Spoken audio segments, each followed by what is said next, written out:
Forgive my impertinence, Your Highness, but there are some days when I wish that you were someone else. Fine. You want someone else? I'll be Stevie Wonder.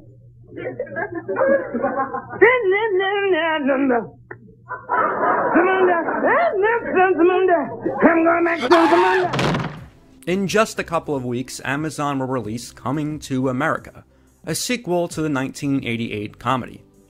I'm cautiously optimistic about the project, mainly because it's directed by Craig Brewer, who directed Eddie Murphy previously and Dolomite Is My Name, one of my favorite movies from 2019. And kung fu, karate. Brothers love all that kung fu. You gotta have all that kung fu and karate and that Bruce Lee shit. They love that. I'm sorry, do you know karate? No, but I'm a fast learner. I can learn how to chop me a mother. But even if this sequel fails to live up to the original, I can guarantee it won't be the worst follow-up to the original movie. That distinction goes to the 1989 sitcom that follows the events of the film. Okay, to be fair, it never actually made it to full-blown sitcom status. But in 1989, a pilot was produced that followed the events of the first movie, centering on Tariq, the younger brother of Akeem, attending college in Queens. Apparently, Marlon Wayans, Wesley Snipes, and Will Smith were considered for the lead role. It eventually went to Tommy Davidson. The pilot was even produced by Eddie Murphy's production company, with Murphy himself getting an executive producer credit. Paul Bates from the first movie would even reprise his role as Oha, now taking the place of the Arsenio Hall role in this proposed series. The pilot aired as part of CBS's Summer Playhouse pilot anthology on July 4th, 1989. Fortunately, someone had the good sense to record it and share it with the world. I have graciously borrowed clips of this pilot for this video from World Media on YouTube, who has uploaded the only full copy of this I could find. I've linked it below so you can check out the full thing for yourself. And as I said, this comes from a broadcast recorded over 30 years ago, so quality isn't great, both literally and figuratively.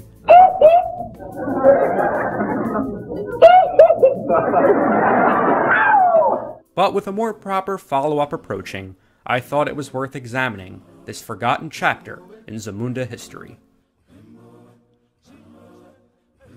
Unlike the first movie, the Kingdom of Zamunda doesn't even appear this time, with Oha setting up the entire exposition of the plot with a single line of dialogue. If memory serves, the king said that you were spoiled, irresponsible, unreliable, lacking in direction and character. But the king is very upset with you.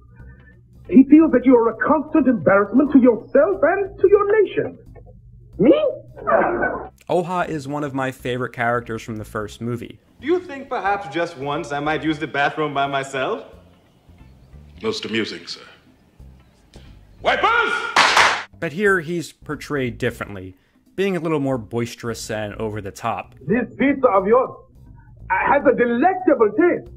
My mouth fairly waters at the thought of savoring those delicious flavors. The subtle marriage of the crispy crust and the bubbling cheeses and the pungent juices of the pepperoni. I'll just shut up and eat my pizza. A new character introduced is Carl Mackey, played by John Hancock, Tariq and Oha's landlord. This is an opportunity for Mr. Mackey to speak with the Prince of Zamunda. It must be a rare privilege rubbing elbows with royalty. Oh, not really. Queen Elizabeth stopped by just last week to use the toilet. The addition of this character and his family was clearly inspired from other popular sitcoms of the time. Oh, by the way, do you boys like pizza? Yes.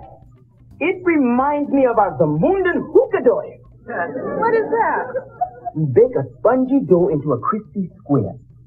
Top it with pan-fried ladybugs, mashed beetle eggs, and crushed termite wings, over which we drip a warm snail juice. It basically bridges the gap from the raunchy comedy of the first movie into the more family-friendly comedy found in most 80s sitcoms. The character only exists really to contrast the wacky Tariq and Oha, kind of like Larry and Balky's boss on Perfect Strangers. Where's the other 30? That was my mistake, but to make it up, I won't charge you for the hour I worked. What a swell guy. Come to think of it, this pilot is a lot like Perfect Strangers, with Tariq and Oha kinda having a Larry and Balki relationship. And let's talk about Tariq while we're at it. At the time, Tommy Davidson was one of the biggest stand-up comedians around, but his comedy style really gets lost in the show, with him trying to imitate Murphy's Akeem while interjecting his own high-concept stage persona. Why, back in the palace, Mr. Mackey, all I had to do was, and maidens came running to do my bidding. Yeah, well, that won't work in New York unless you flash $100. And these two styles just don't meld well together.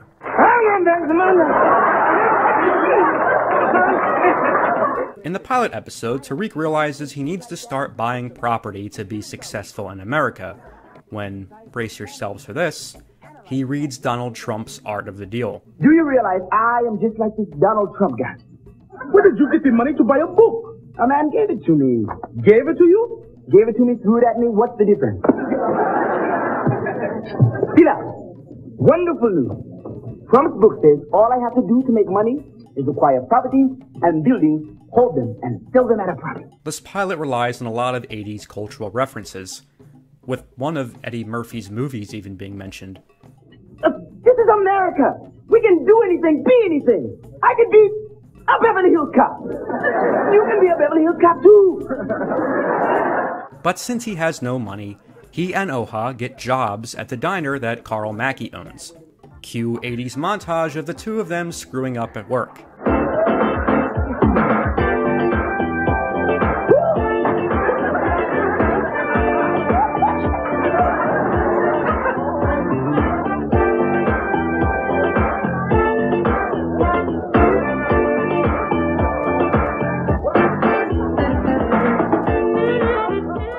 If this show didn't predate Family Matters, I would swear they were trying to replicate Carl Winslow and Steve Urkel's relationship with Carl Mackey and Tariq's relationship. Annie!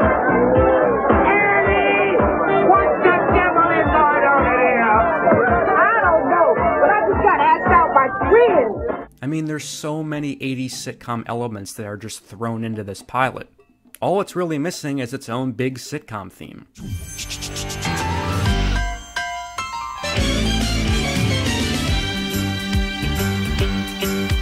It's a rare condition this day and age to read any good news on the newspaper page. And love and tradition of the grand design, some people say, is even harder to find. The episode even ends with a standard 80s heart-to-heart scene with some emotional music. That is very kind. You didn't have to say that. Of course I do. You, our relationship, it's the dearest one in my life. I think of all of the wonderful experiences we had back in Zamunda. We have grown together. We are like brothers. Tariq learns an important life lesson about the value of hard work, and he gets himself and Oha hired back at the diner, patching things up with Carl Mackey. It's just nothing like the tone of the first movie. Its biggest crime is funneling the satirical comedy of the first movie into a bland, generic sitcom formula. I actually think the Coming to America story could have worked in sitcom form, but I just can't imagine any fans of the R-rated movie enjoying the same premise in this family-friendly sitcom. The fault seems to lie at the hands of the network, and particularly Ken Hetch, the showrunner, who had made a name for himself penning sitcoms like Different Strokes and Webster. Hetch reportedly didn't take any suggestions from the production team and wanted to make this sitcom as much like the other 80s shows as possible, rejecting a lot of ideas that would have made the show more original. This caused a major tension in production, with everyone involved losing gradual faith in the project.